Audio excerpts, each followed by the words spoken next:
Bismillahirrahmanirrahim. Assalamualaikum warahmatullahi wabarakatuh. Alhamdulillahirabbil alamin.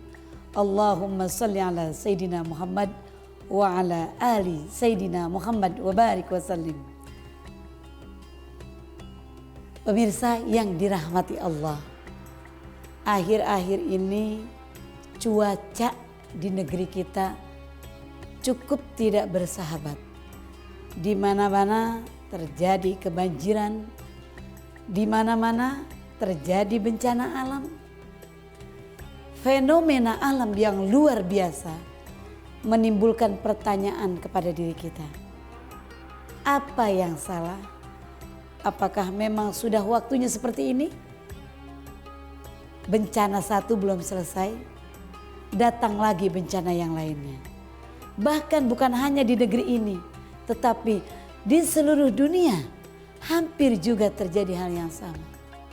Tentunya di sini kita harus selalu mengintrospeksi diri kita, harus mengevaluasi diri kita dan bertanya kepada diri kita, bertanya kepada keadaan kita. Apa sih dan kenapa sih terjadi bencana alam? Kalau dalam Al-Quran disebutkan setidaknya ada 3 bencana alam. Yang pertama disebut dengan al-bala, yaitu ujian. Yang kedua disebut dengan al-iqab, siksaan. Dan yang ketiga adalah al-azab, yaitu kebinasaan. Tentu di antara kita semua sebagai manusia biasa tidak akan pernah hilang dari yang namanya ujian atau cobaan. Betapa kita harus bersusah-susah melewati berbagai macam ujian. Betapa kita bersusah-susah untuk melewati puasa 1 bulan penuh di bulan Ramadan. Melewati tarawih 1 bulan penuh. Qiyamul Ramadan, qiyamul lail, sahur yang tidak biasa kita masak di malam hari. Ujian bagi keimanan kita, ujian bagi diri kita, itu adalah ujian paling ringan. Karenanya Allah Subhanahu wa taala berfirman, A'udzubillahi minasyaitonirrajim. Alif lam mim.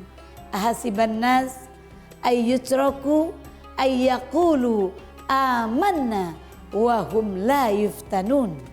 Apakah kita ini manusia ini ditinggalkan oleh Allah begitu saja setelah kita ayyakulu amanna, kita mengikrarkan diri, kita mengatakan bahwa kita beriman, fahum la yuftanun, sementara kita tidak diuji.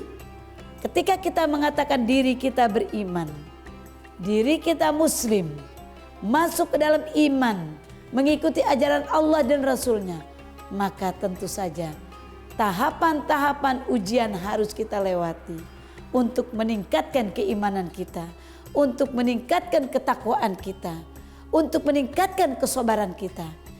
Inilah yang disebut dengan sabar, inilah yang disebut dengan iman, inilah yang disebut dengan ketakwaan.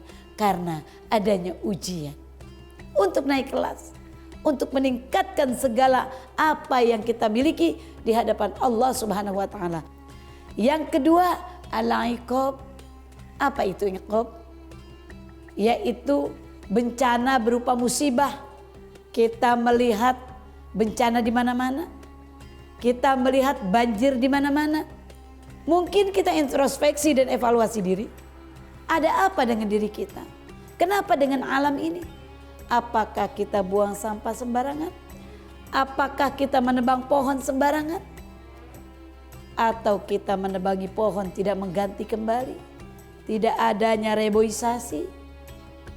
Apakah kita membuang segala macam ke lautan?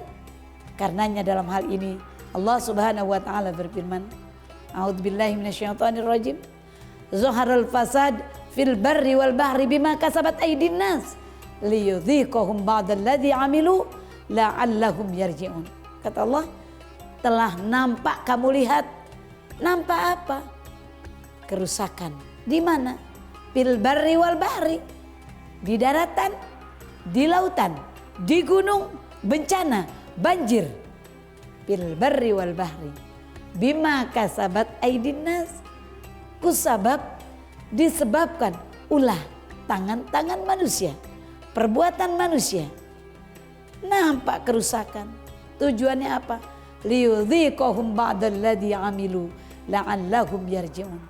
Tujuannya tidak lain, Allah mengingatkan kepada kita supaya semuanya kembali kepada kebenaran, kembali beresin semua, kembali rapikan semuanya, kembali sadar, kembali introspeksi diri, kembali evaluasi diri. Ini adalah iqab. Semuanya supaya kembali kepada kebenaran, kembali kepada Allah Subhanahu wa taala. Dan yang terakhir adalah azab. Apa itu azab? Azab itu siksaan kebinasaan yang telah Allah timpahkan kepada umat-umat sebelum umat Nabi Muhammad SAW sebagai azab dan kebinasaan akibat pembangkangan mereka kepada Allah Subhanahu wa taala. Semoga kita termasuknya hamba yang hanya mendapatkan ujian dari Allah Subhanahu wa taala karena untuk meningkatkan keimanan, kesabaran dan ketakwaan kita kepada Allah Subhanahu wa taala. Apalagi pada bulan Ramadan yang penuh berkah ini, insyaallah. Wallahu a'lam bishawab. Assalamualaikum warahmatullahi wabarakatuh.